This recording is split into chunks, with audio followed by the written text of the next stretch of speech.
What's up, everybody? Big Herc 916, getting down and fresh out. You tuned into another edition of Prison Talk. I'm here with the homie Mike, Frisco Mike, and we're kicking it, kicking a little game, talking about different things. He got out of federal prison camp, started doing his thing. He's a successful entrepreneur, and he's turned a negative into a positive. And we talked about cars. I want him to kind of share with you guys how he got out and got his hustle on in the car game. So, Mike, man, tell the people, we're both car fanatics. You got a really big IG channel with the cars. Tell the people how you kind of got into cars. I know before you got it, went in, you were in the lowriders, and then how you got out and kind of got your grind on. Yeah. I got out and I started, not too long after I got out, I just started seeing a lot of, I don't remember the channel, but I started seeing on TV, like, the muscle car game had changed. I was like, man, I'm liking where it's going. Classic muscle with modern performance. Then slowly, once I got my money up little by little, I was like, I'm gonna get a classic car one day. And then once I got a classic car, I'm gonna modernize it. I went to SEMA like in 2011, 2012, somewhere on there. And I started seeing where the game was going. So rewind back to that, I would find a deal, like somebody hurting for money. I'd always have cash. Cash talks. Mm-hmm. And I'm a salesman, so I'd go with them and say, hey, how much you want for that? Here, that's all I brought with me. It's all hundreds, and I know what crispy hundreds does to the mentals. I know once they smell it, you put it in front of their face, boom, and I knew I could turn around and sell it. I always had homies looking for muscle cars. What was the first car you can remember that you flipped like that? Probably a 68 Camaro that I bought out in Santa Cruz. Okay. Yeah, had it for a little bit, drove around in it. Craigslist. Okay. Craigslist. Okay. Always Craigslist, man. I'm trying to think of the first car flipped, I think was I want to say a 67 Cougar. Ooh. I found I think on Craigslist. Yeah. Yeah, on Craigslist. And I went out and flipped that thing and made like I think maybe a rack or two. Yeah. But like you said, it's always exciting when you get the car and then, you see what you got to do to get it real quick and then put it back up and flip it. Yeah. The key is to get it and not put too much money into it. Hopefully it's already in good condition. That's right. There's always little touch-ups you need to do. Maybe change a battery or an alternator, something little, something quick and efficient. I was just trying to take it now. I'm trying to take it to a whole nother level. Is build them and then send them out of the country. So what car did you flip or that you had and sold that you kind of wish you would have kept? Well, there's a car that I lost due to my incarceration. A friend of mine, he didn't steal it from me, kind of did me dirty. I put it in his shop and then he disappeared after I got out. It was a 63 Impala. That's the one that got away from me. That wasn't a car flip or nothing, but that's the one car that got away from me that I still think about to this day. That Impala, huh? Yeah, 63 Impala. I love the body lines on those, and I told myself I'm gonna have one of those one day. I think I had got a pretty good deal on a 60. It was a 67 Vet. And I wish I would have kept that car. I flipped it and made some money, but I wish I would have kind of kept it because Vets now, the 67, 66, 64 is hard to find. Oh my God. I mean, you can find them, but they're expensive. They're so expensive. That is one of those cars where you probably wish you had right now. What they're going for right now? Yeah, if I had a Pro Toured that thing, it'd be worth like 150, 200 racks easy. Easy. 2+ if you do it right. What's your dream muscle car build? If you could take the ultimate components from the chassis up, and if you were to pick a muscle car body, what car would that be? Outside of, you got your 69, but what would that car be? The next one outside my 69 Camaro, the next body, and I already have it in my mind, would be either 70 or 71 Cuda. Plymouth Cuda. And I already have the motor picked out. I believe it's a 572 Hemi. Naturally aspirated or supercharged? 2 Pro Chargers. Dual Pro Charger? Dual Pro Chargers. I'd get crazy with that. I think I'd want 2,000 horsepower. So are you going to have that thing streetable or more like a half-mile car or daily driver or? Not daily driver. That'd probably be just to get out and play a little bit, Okay. Get out and rip the roads apart. Obviously, you're not going to use all that 2,000 horsepower on the street. There's just not enough room on the highway. Yeah. That's just a wild build. If I'm thinking wild, that's a wild build. Keep the body lines the same. Nice paint job. I would keep the interior close to stock, but all leather. Just a little bit more custom, bolster the seats. And as far as the suspension, probably all state-of-the-art suspension. Maybe take suspension from like a Hellcat or something, or Dodge. What about roaster shop chassis or Arborson? Those I do. I love the roaster shop chassis. Yeah. I'm running right now my 69 Camaro's Detroit Speed. Okay. They're very good. Okay. Roaster Shop is extremely good too. So I'd have to do more research on which one I like to run. But Okay. I'm just thinking, wow, like horsepower and crazy motor, like a 572 big block. Yeah.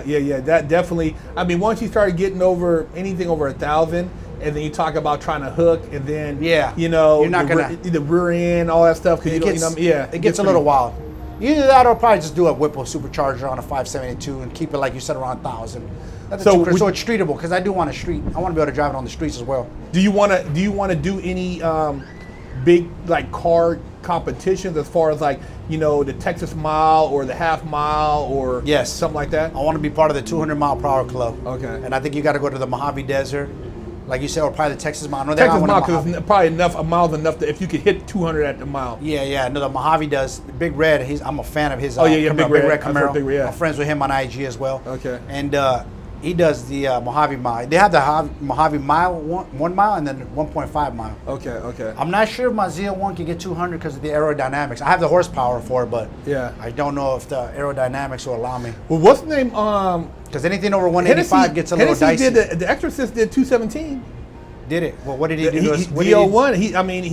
I want to say I can't remember if he's supercharged or twin turbo, but I know Hennessy's Exorcist is a monster, and I think he said, I wanted a YouTube video that did 217. I wonder how much horsepower he's pushing out. Yeah, he's a monster when it comes to that. I'm the same way. I would like to eventually build a sick ass pro touring. I want to do another 67 Vet, 63 with that Roaster Shop chassis with everything like modernized. I just love like older cars that could do everything a modern car could do. So what if you were to build that, what motor would you run? With that motor, I'm looking at probably the LSA supercharged, like with the whole setup from like a CTSV, paddle shift, 7 sequential gears. You know what I mean?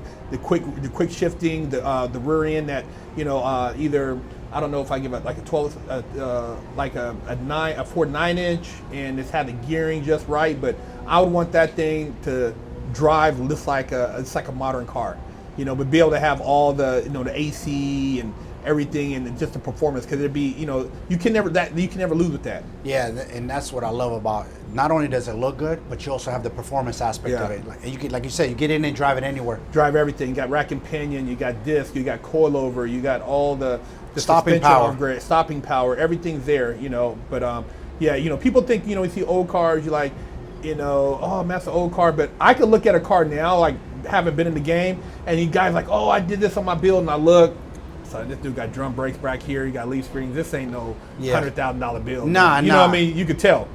And I don't like to call out shops and people's work, but me being around it and know what I know now, I'm like, this is a budget bill. This guy is talking this big game and this and that. Like, dude, you got bolt-ons, man. You didn't do nothing fancy. Exactly. Nothing crazy here. I'm looking like, all right, you got an okay LS motor. Your wiring looks like shit. I don't mean to knock nobody, but I know what's up now. I game myself up.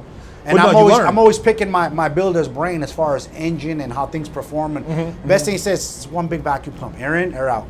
He's like, people just make it complex. You just need to make all the components run correctly with each other. It's like playing music. It all has to flow. It's crazy now because we're out here. We're more, I think, like performance street. But then you look at down south, man, they got donks, man. You see some of them interiors. I seen a dude took a Panamera interior, put it in a '72 Caprice Classic, and it had a 1,500 horsepower motor. Yeah. And it's on 26s. The donk. So, oh man, you got guys on dunk spinning 200 racks. Yeah, the donk game really took off. It started with just the big wheels and paint job. Yeah, you're just putting them on, and now it's different. And then after, there's a couple guys, and I personally don't know them, but I had some friends who I think raced up against him. The Dunk Master? Yeah, there you go, Dunk Master up in Sacramento. Chevelle Sean raced him, right? Yeah, he raced him. He did race him. Is he still around, Chevelle? But they said he jumped, huh? He jumped, yeah. But they should just let it back him up and let's rerun him again. Like, come on, man. But I think his shot moved it. Another Mustang. Could hear the exhaust. And because I used to watch all his videos. He used to race a lot of people. Yeah. He's from Oakland. He used to race a lot. Cool dude. And he, I think his shop is in Texas now. Okay. So he's out there doing his thing. Okay. Probably smarter, more room, cheaper. Yeah, cheaper rent. The Bear is expensive. Not a lot of room to work with. Yeah. But yeah, it's fun. And it's a cool thing is I love exotics. I love new cars too. But when you pull up in a classic, man, it's like drop the mic. Especially if you do all the stuff you're saying you're gonna do. Yeah. All the performance. You got the look, the wheels. And just the nostalgia of a classic car, people just stop what they're doing and look at your car and admire, and it feels good. Well, you know, the best thing I've learned about the car culture, and like how we were talking off camera, it doesn't matter what race you are, where you're from, what kind of car. If it's a cool car, I mean, dude, police, you know, black, white, Mexican, Asian, dude, it's like you meet people from all over. You know what I mean? Today I was at a car meetup in San Clemente, and I've been to some fancy ones where there's high dollar cars, GT3 RS Porsches, Ferraris, Lambos. And what's cool is once you get around these guys, there's no barriers. There's no like, he don't look at me like, oh, you're just a blue collar guy with a Camaro. I'm this rich snobby guy. There's some snobby ones out there. For the most part, we all get along. There's no looking down at you because you're white, I'm black, or I'm Spanish. None of that. We all kind of get along, the whole car community. We come together for the love of the game. We get up early morning. A lot of us don't like to, but we get up for the love of the game. I was up at 5 in the morning going to one this morning. I know. I wake wifey up. She's like, God damn, when you getting up? I'm like, yeah, it's time to roll. We got to roll out. We got to roll out. People love to get their coffee on, man, and roll out. Yeah. And like you said, I wish not to get political, but I wish the world would kind of like take notice. Like, look, man, we all get along. There's no color. The car community is everybody. Like you said, I reach out to a broad audience all over the world. I'll go on Instagram Live, and I always ask my audience, where's everybody from? Rep your country, your state, your city. Man, I got followers from Iran, from Russia, from Brazil. Yeah. It's amazing. All over Europe. Yeah. It's amazing, and they're amazed about, like, they wish they could be here with us. Yeah. They wish, and they love, and they're like, we love you, Americans. We love your cars. Like, it's cool, you know? It is cool, man. And I think it's a great way to communicate. And that's why, you know, I've always been a person like, dude, I look at people as people, man. I mean, I can't put everybody in a box, you know, and like I said, through cars, I've met so many cool people. Selling the guy a car, then we'll start talking for an hour, then go out to dinner, you know. Yeah. I just sold, you know, now we're friends, you know, years later, selling a guy a car, you know. So it's like I've met so many cool people, man. And I think, like you said, if people were more open like that, the world would be a better place. And you know what's cool about that? You sold that guy a car, and guess what? Maybe one day he might stumble upon a car you're looking at, like, yo, Big Herc, guess what I found? Are you looking for this? Excuse me. And then you're like, yeah, I am. I have a friend looking for that. So I'm always networking. That's right. That's right. My network is huge. I'm always looking for cars because I always tell people, regardless, I'm not shopping for a car right now, but I am shopping. Yeah, before I go to bed, sometimes just go through. I'm gonna see, like, okay, Pro Tour. Let me see what's out there, you know. Yeah. Because I have friends hit me up, and then a lot of people send me stuff because they know I have a broad audience on my page, and I'll be like, all right, I'll post it for you. I don't mind putting it out there because sometimes somebody might need. I sold 2 Chevelles in a matter of 5 days. Oh, Two wow. of my friends wanted to get rid of the Chevelles. I called one buddy. His buddy's always looking for Chevelles. Yep, they bought them both. One was pro turn. One was going out of state to South Carolina. The other one stayed in the Bay Area. But yeah, I'm always looking to help people out. Like I said, I might be like, yo, Big Herc, I'm looking for, like right now, actually, I am looking for a car. I'm looking for a 68 through a 70 Roadrunner.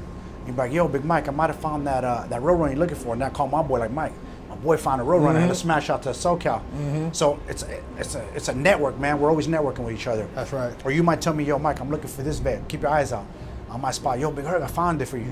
So always networking. It's cool. It's a fun game. I like it. It is. It's like the chase. It's fun. You pop in somebody's house and you pop the garage, like, oh, dude, man, that happens to me all the time. I'll go with my wife on dog walks. We'll be walking through the neighborhood, and I'll tell her, oh, babe, there's a 68 Fastback right there. I know where there's a few muscle cars that are hiding. I don't want to tell nobody yet. They're sitting there, and they've been sitting there for years, and I'm just watching like, one of these days I'm going to go up to them like, yo, what do you want for that? Yeah. I know there's a 69 Camaro right now sitting. I know there's a 66 Chevelle sitting. I know there's a Fastback sitting. They're just sitting there, and I'm just keeping my eye on them. Yeah. Somebody might pop up, yo, I'm looking for this car. I know where there's one at. Exactly. Just throw me a little bone. I don't ask for much. Exactly. Throw me a little finder's fee. I'll go set it up. Yeah.